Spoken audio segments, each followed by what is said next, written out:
Bonjour à toutes et à tous, bienvenue à ce nouveau Good Morning Market. Nous sommes le mardi 3 décembre 2019 et les marchés européens, asiatiques et américains ont débuté cette semaine dans le rouge. Et ceci fait suite au tweet de Donald Trump hier midi, signalant que les États-Unis allaient imposer de nouveaux tarifs douaniers concernant l'importation d'acier et d'aluminium en provenance de l'Argentine et du Brésil. Mais c'est surtout les enquêtes PMI qui étaient complètement contradictoires, que ce soit l'enquête selon l'IHS Markit ou que ce soit selon l'Institute for Supply Management, qui confirment deux choses totalement différentes. Selon IHS Markit, le secteur manufacturier est en expansion puisque l'indice ressort au-delà de 50 points. D'ailleurs, bonne surprise puisqu'il était au-dessus des 52,2 envisagés par les analystes. Cependant, selon la même enquête par la méthodologie de l'ISM, l'Institute for Supply Management, le secteur manufacturier serait en contraction et ce pour le 4e mois consécutif. Donc ce sont des études qui disent deux choses totalement différentes. Et ce qui explique ce flou sur les marchés, c'est ce qui explique cette correction sur l'ensemble des indices.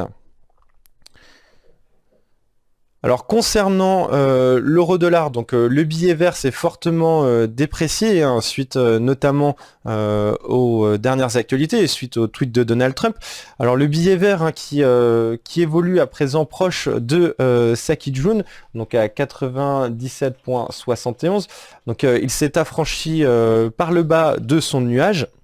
Donc les cours dans un premier temps sont venus tester avec succès la Kijun. On rebondit sur la Kijun, mais cependant voilà, les cours pourraient absolument venir chercher les 97,58 si le dollar continue de se déprécier. Donc qui parle de dépréciation du dollar, évidemment effet inverse, c'est appréciation de l'euro face au billet vert. Donc voilà, l'euro qui a fortement progressé hier puisqu'il est venu chercher pratiquement le niveau des 1,1093. Donc un niveau voilà qui n'avait pas été revisité depuis le 21 novembre. Donc les cours évoluent toujours dans leur nuage, donc selon la méthode Ishimoku, cela veut dire que les prix sont à l'équilibre. Donc cependant, si les cours parviennent à s'affranchir à la hausse du nuage, les cours pourraient absolument, dans un premier temps, venir donc tester ce haut de nuage à 1,1093 et ensuite poursuivre leur hausse. Alors dans un premier temps, l'objectif est donné ici à 1,1120. Alors concernant à présent les indices, comme je l'indiquais, c'est le tweet de Donald Trump et notamment les enquêtes PMI qui ont entraîné cette forte correction sur les indices. Alors forte correction qui reste tout de même assez contenue, puisque au maximum nous avons perdu un peu plus de 2% sur le CAC 40. Alors est-ce que les indices ont réagi à ces nouveaux tarifs douaniers? Est-ce qu'ils ont réagi au PMI? Les deux en même temps, les nouveaux tarifs douaniers n'ont pas été choisis au hasard d'ailleurs, puisque en fait les États-Unis sont venus sanctionner directement l'Argentine. L'Argentine, donc, qui dans un premier temps est accusée par les États-Unis d'avoir procédé à une dévaluation massive de sa monnaie, puisque le peso argentin perd plus de 60% de sa valeur face au billet vert, face au dollar américain depuis le 1er janvier 2019. Mais ce n'est pas tout. Le deuxième argument qui se cache derrière ces tarifs, c'est qu'également l'Argentine est devenue un partenaire commercial très important de la Chine, puisque la Chine a besoin d'importer énormément de quantités de soja. Elle importait du soja américain, mais face à ce conflit commercial, la Chine n'achète plus ou achète dans de bien moindres quantités du soja américain et se fournit plutôt en soja argentin.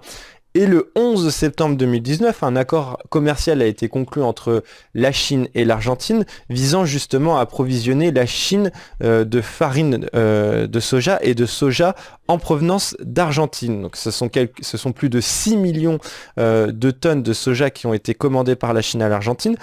Je rappelle que la Chine a besoin d'exporter quelques 85 millions de tonnes de soja par an.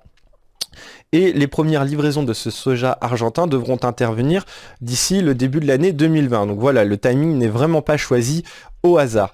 Donc concernant l'indice français qui, comme je disais, s'est fortement replié, plus de 2%. Donc L'indice français est venu chercher justement à sa zone de support majeure à 5700, non, à 5776,5 points. Donc et est venu rebondir depuis. Donc c'est un scénario qui s'est déjà produit début novembre. Donc début novembre, c'est exactement ce qui s'est passé. Donc en cas d'impulsion haussière, hein, puisque la tendance sur les indices demeure bel et bien haussière, là il s'agit juste d'une simple correction intermédiaire. Donc si les cours arrivent à s'affranchir des 5815 points, voilà, les cours pourraient tout à fait retrouver les niveaux suivants, les 5845, et surtout hein, la résistance majeure sur le CAC 40, les 5880 points. Donc même son de cloche concernant l'indice allemand. L'indice allemand qui a également perdu un peu moins de 2% hier.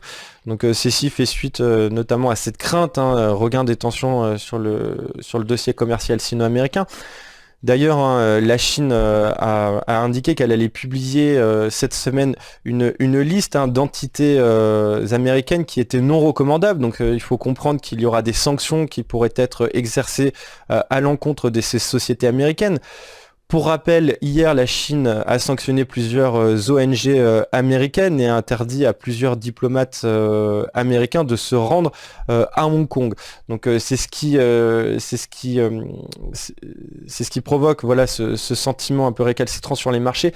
Mais cependant, l'un des conseillers de Donald Trump hier hein, a précisé que l'accord commercial aurait bien lieu, l'accord commercial intermédiaire dénommé Phase 1, donc entre la Chine et les États-Unis, serait bien signé d'ici la fin de l'année.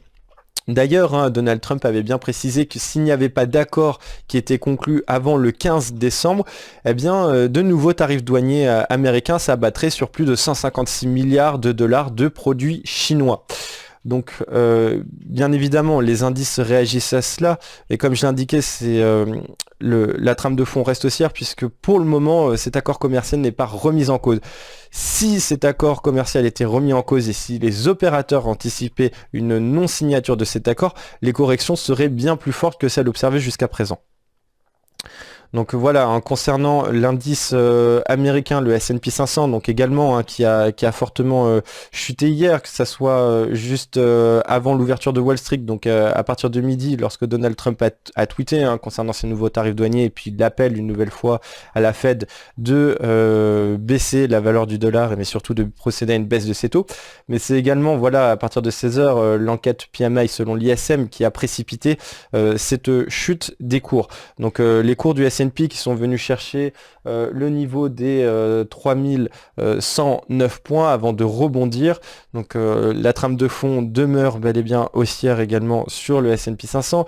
Donc si les cours parviennent à s'affranchir des 3132 points, dans ce cas-là on pourrait retrouver aisément les 3141 points, voire retrouver les plus hauts d'ici la fin de semaine. Donc ceci dépendra bien évidemment du développement sur le volet commercial et notamment sur le dossier commercial sino-américain. Concernant le pétrole, c'est une semaine assez importante pour cet actif, puisque ce soir déjà nous allons prendre connaissance à 22h30 de l'estimation des stocks de pétrole brut aux États-Unis par l'American Petroleum Institute. Demain à 16h30 nous prendrons connaissance du rapport du département de l'énergie américain sur justement la variation de ces stocks. Mais ce qui est bien plus important cette semaine, c'est cette réunion de l'OPEP donc, qui a lieu jeudi. Et d'ailleurs, jeudi aura lieu en même temps hein, l'introduction en bourse de Aramco. Donc on voit bien que ces dates n'ont pas été choisies au hasard. D'ailleurs, l'Arabie Saoudite s'est exprimée hier, précisant qu'elle souhaitait procéder à une nouvelle baisse de la production de pétrole, puisque je vous rappelle que pour 2020, il y aura toujours une surcapacité de production de pétrole et que la demande progresse à un rythme moins soutenu que ce qui était anticipé. Donc l'Arabie Saoudite est prête à tout faire pour justement maintenir les cours du pétrole à un niveau qu'elle juge proche des 60 $. Voilà, c'est son niveau cible sur le WTI. Donc l'Arabie Saoudite souhaite soutenir les cours du pétrole simplement pour permettre le succès de cette introduction en bourse de Aramco. Donc nous verrons ce qu'il en est jeudi. à l'issue notamment de cette réunion des membres de l'OPEP. Donc s'ils décideront dans un premier temps de prolonger l'accord de réduction des 1,2 million de barils par jour, donc cet accord qui doit se terminer fin mars, donc est-ce qu'il sera prolongé au-delà? Mais surtout, est-ce que l'Arabie Saoudite arrivera à obtenir une nouvelle réduction de la production de la part de l'ensemble des membres de l'OPEP? Donc on parle à peu près d'une nouvelle réduction de 400 000 barils de pétrole par jour, et l'Arabie Saoudite serait prête elle-même de son côté à procéder à une coupure dans sa propre production. Mais surtout, ce qui sera intéressant de voir, c'est également la réunion de jeudi. Donc ça sera la réunion des pays non membres de l'OPEP, donc on appelle l'OPEP+, dont fait partie la Russie. La Russie qui a informé la semaine dernière, vendredi, et c'est ce qui avait provoqué ce décrochage sur les cours du pétrole, que la Russie n'était pas prête à prolonger cet accord de réduction des 1,2 million de barils par jour. Donc nous aurons une réponse à tout cela jeudi dans un premier temps, mais surtout vendredi. Donc les cours du pétrole sont amenés à être très volatiles tout au long de la semaine. Donc je vous remercie d'avoir suivi ce Good Morning Market. Je vous souhaite à toutes et à tous une très bonne journée et une très bonne séance de trading. Au revoir.